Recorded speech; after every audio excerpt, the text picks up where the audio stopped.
Não há ninguém fiel como o Senhor. Apegue-se a Ele e deixe que Ele guie os seus passos. Você já deu um passo de obediência a Deus só para ver a sua vida imediatamente ficar 100 vezes mais difícil? Bem-vindo ao The Rocking Chair. Hoje estamos olhando para Êxodo 5, um capítulo que nos mostra exatamente por que a libertação sempre parece solidão antes de parecer liberdade. Certifique-se de pausar o vídeo e ler o capítulo por si mesmo. Esta é a história dele, e este é o amor dele por você. Antes de Deus abrir um mar, ele revela um padrão tecido em cada redentor que ele envia. Começa com sinais que reúnem multidões e termina com um Salvador de pé, completamente sozinho. Moisés viveu isso, Cristo cumpriu isso. E Êxodo 5 nos mostra por que a libertação sempre parece solidão, antes de parecer liberdade. Antes que Israel saísse do Egito, Deus escreveu um padrão na vida de Moisés, um padrão que um dia seria cumprido no próprio Cristo. Moisés realiza 3 sinais para mostrar que Deus está com ele e que Deus o enviou. E esses 3 sinais representam os últimos 3 anos de Cristo na Terra. Os 3 anos de seu ministério, Cristo realiza 3 anos de sinais. Moisés é acreditado por um momento. Cristo é acreditado por um momento. Moisés fica sozinho diante de Faraó. Cristo fica sozinho diante de Pilatos. Moisés é abandonado pelos anciãos. Cristo é abandonado pelos discípulos. Moisés começa com milagres e termina em solidão.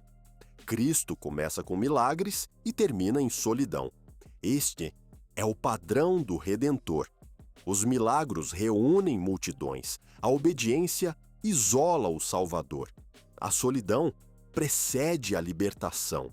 Moisés realizou 3 sinais diante de Israel: domínio sobre a serpente, quando sua vara se tornou uma serpente e depois voltou a ser vara; cura da maldição, quando sua mão ficou leprosa e depois voltou a ficar sã; e o sangue do juízo, quando Moisés derramou água sobre a terra e ela se tornou sangue.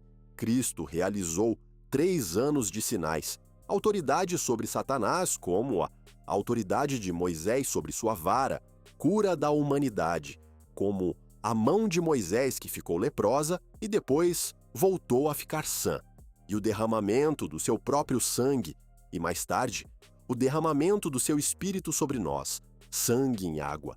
E assim como Moisés, que ficou sozinho diante de Faraó, depois que os milagres foram esquecidos, Cristo ficou sozinho diante de Pilatos, depois que as multidões desapareceram. O Redentor sempre fica sozinho antes de libertar o seu povo. Agora, quero me voltar e olhar para os 2 reinos que estão diante de nós, em Êxodo 5, o reino do Egito e o reino de Deus. O Egito é construído pelo esforço humano. O reino de Deus é construído pelo descanso, pois Isaías 30:15 diz: no arrependimento e no descanso está a vossa salvação, no sossego e na confiança está a vossa força, mas não quisestes. E o contraste entre eles é capturado em uma imagem simples: tijolos e pedra. Moisés saiu do Egito, Jesus saiu do Egito, e no Egito eles faziam tijolo, mas rejeitavam a pedra. Ainda assim, Deus traz do Egito uma pedra não feita por mãos. O Egito formava tijolos no calor do sol, frágeis, temporários, moldados pelas mãos de escravos, mas Deus estava formando uma pedra no calor da história, eterna, não cortada, escolhida, rejeitada pelos construtores. O Egito construiu seu reino com barro. Deus está construindo seu reino com uma pedra que saiu do Egito. Do pó da terra fomos criados, e estes corpos lhes são temporários, como tijolo seco ao sol. E em Êxodo 5, Deus nos mostra que seu reino não será construído com argila ou palha. Seu reino é construído sobre pedra. Em Coríntios, Paulo nos diz que carne e sangue não podem herdar o reino. O reino de Deus não é um lugar onde você encontrará tijolos, e a pedra leva eras para se formar. Pressão, calor, fogo, terremotos, estações de resfriamento e estações de esmagamento. Israel fazia tijolos baratos e rápidos para construir um reino que não duraria, assim como nossos corpos terrenos. Mas Deus redime esses corpos. Ele nos coloca em lugares solitários para que possamos ouvi-lo. Ele aplica calor, ele aplica pressão. Depois, ele cinzela. Isso leva tempo, uma vida inteira. Mas no fim, seremos pedras preciosas, esplêndidas, coloridas, gloriosas, edificadas sobre a pedra angular que saiu do Egito. Jesus, o Cristo. Pois 1 de Pedro, capítulo 2, nos diz: ao chegarem a ele, a pedra viva, rejeitada pelos homens, mas escolhida por Deus e preciosa para ele, vocês também, como pedras vivas, estão sendo edificados como casa espiritual, para serem sacerdócio santo, oferecendo sacrifícios espirituais aceitáveis a Deus por meio de Jesus Cristo. Agora olhe comigo aí o versículo 6.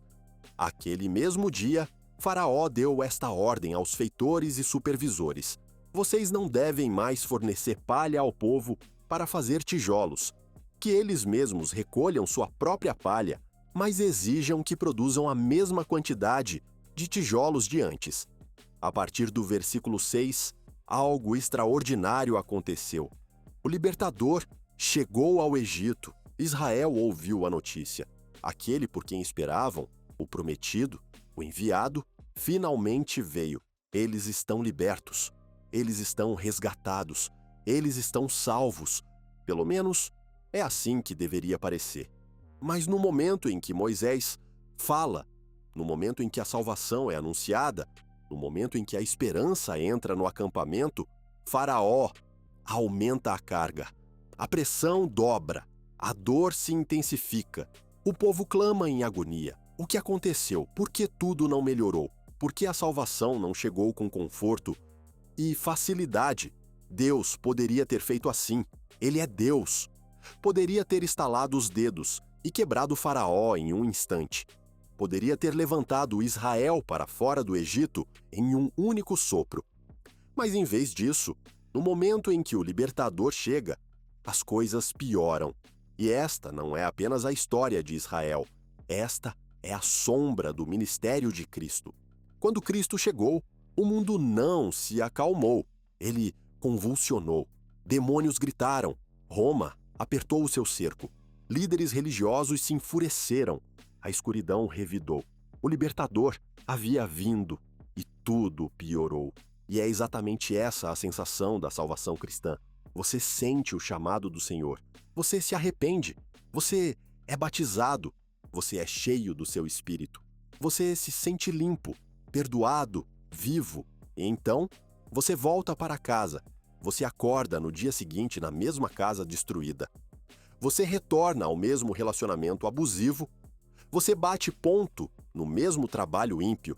Você enfrenta as mesmas tentações, as mesmas feridas, os mesmos medos. Nada ao seu redor mudou, exceto você. Você está liberto, mas ainda não resgatado, salvo, mas ainda não livre, redimido, mas ainda de pé no Egito. Este é o já, mas ainda não da vida cristã. Deus salva instantaneamente, mas liberta gradualmente. Ele quebra as correntes em um momento, mas te conduz para fora, passo a passo. Ele muda o seu coração, mas permite que o mundo ao seu redor permaneça ao mesmo tempo suficiente para te ensinar a andar pela fé. Israel queria uma fuga imediata. Deus queria transformação. E assim ele permitiu que a pressão aumentasse. Permitiu que o calor se intensificasse. Permitiu que o fardo ficasse mais pesado. Não para esmagá-los, mas para despertá-los. Porque às vezes Deus deixa o Egito piorar, para que você finalmente pare de tentar viver lá. Porque tirar uma pessoa do Egito é uma coisa, mas tirar o Egito de dentro de uma pessoa é algo completamente diferente. Agora olhe comigo o versículo 14.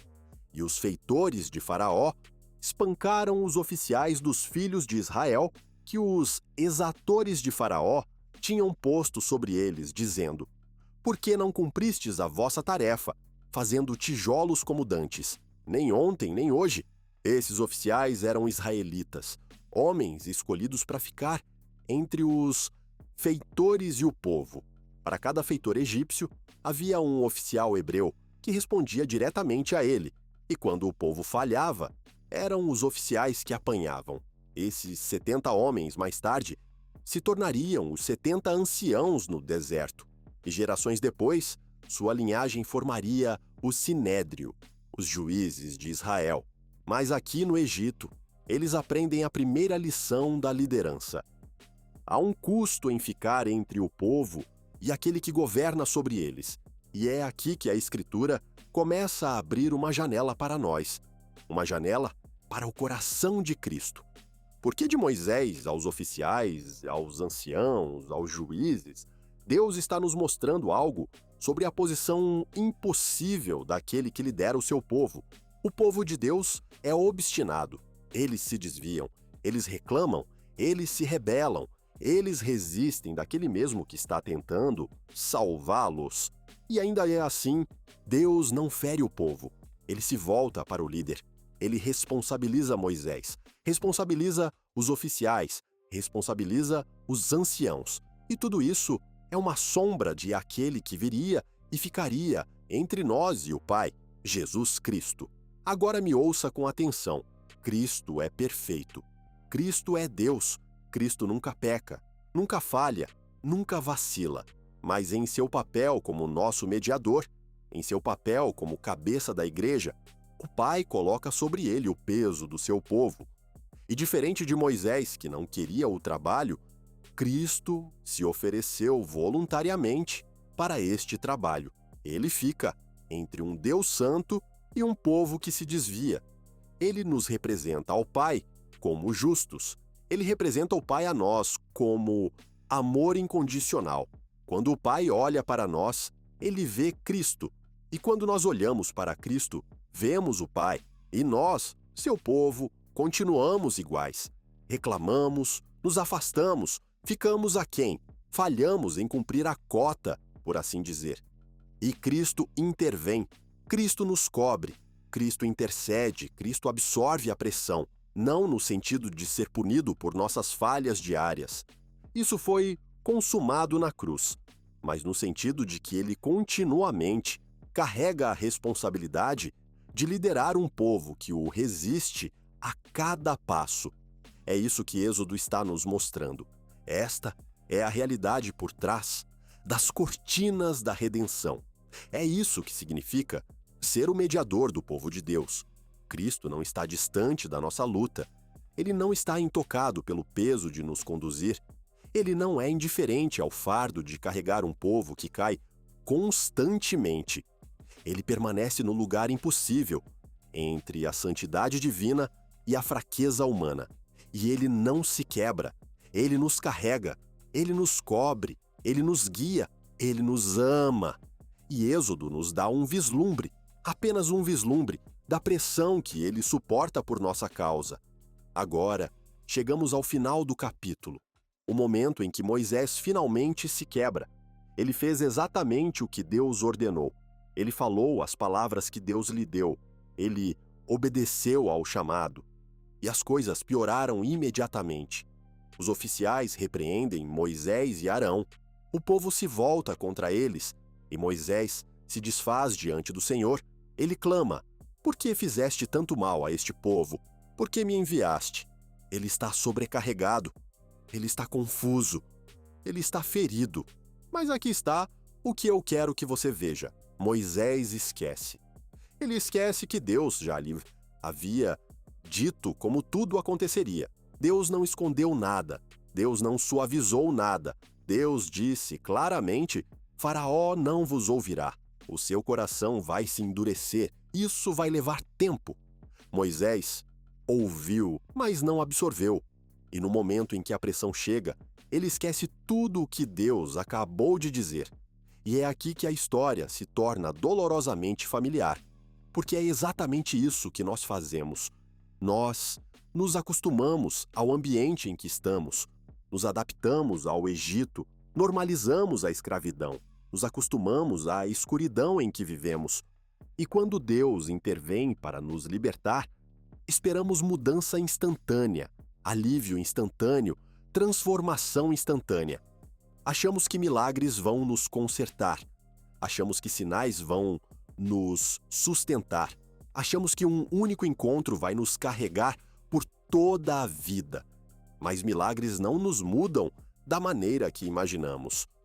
Porque nós esquecemos o que Deus nos disse ontem. Esquecemos o que Ele nos advertiu, esquecemos as promessas que Ele fez, esquecemos o custo que Ele descreveu, esquecemos, mesmo depois de Ele falar claramente. Jesus fez a mesma coisa que Deus fez com Moisés. Ele nos disse a verdade sem suavizá-la. Tome a sua cruz. Vocês serão perseguidos. Quem perder a sua vida por minha causa, achá-la-á. Se alguém vem a mim e não aborrece a sua própria família, não pode ser meu discípulo. No mundo tereis aflições. Ele nunca mentiu, nunca escondeu a dificuldade, nunca fingiu que o caminho seria fácil. É por isso que podemos confiar nele, porque ele é brutalmente honesto. Mas de alguma forma, ao longo do caminho nós esquecemos os avisos, esquecemos as promessas, esquecemos o custo do processo. E como Moisés, no momento em que as coisas ficam difíceis, reclamamos ao próprio Deus que nos disse que seria assim. Esta é a natureza humana. Somos criaturas esquecidas, somos moldados pelo nosso ambiente, somos influenciados pela nossa dor, somos sobrecarregados pelo momento. E Êxodo 5 nos mostra que até mesmo os maiores servos de Deus, até mesmo Moisés, esquecem o que Deus disse quando a pressão aumenta. Mas a beleza deste capítulo é que Deus não repreende Moisés por esquecer. Ele não o envergonha, ele não o rejeita, ele simplesmente o lembra. Porque Deus conhece a nossa estrutura. Ele sabe que somos pó, ele sabe que esquecemos, e ele nos encontra no nosso desmoronamento com a mesma verdade que falou no começo. Eu estou contigo, eu te disse como isso aconteceria, e eu vou consumar o que comecei. A história de Êxodo 5 não é apenas a história de Israel, é a história de cada crente. O libertador chega e a pressão aumenta, o calor sobe, a solidão se aprofunda, mas Deus não está fazendo tijolos, Ele está formando pedras, pedras preciosas, pedras vivas, pedras edificadas sobre a pedra angular que saiu do Egito. E como Moisés, nós podemos desmoronar, podemos esquecer o que Deus disse, podemos clamar em confusão. Mas o Deus que revelou a Moisés o fim desde o princípio é o mesmo Deus que te diz a verdade hoje.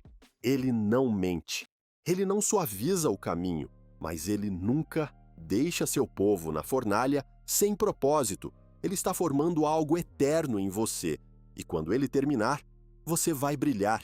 Este é o The Rocking Chair, e você está ouvindo as minhas permutations. O próximo vídeo de The Rocking Chair será sobre Êxodo, capítulo 6. 2 Coríntios 4 diz: Em tudo somos atribulados, mas não angustiados, perplexos, mas não desanimados, perseguidos, mas não desamparados, abatidos, mas não destruídos, trazendo sempre por toda parte a mortificação de Jesus no nosso corpo, para que a vida de Jesus se manifeste também nos nossos corpos. As suas misericórdias renovam-se a cada manhã. O seu amor nunca falha. Não há ninguém fiel como diz o Senhor. Ele é um amigo mais chegado do que um irmão. Esta é a história dele e este é o amor dele por você.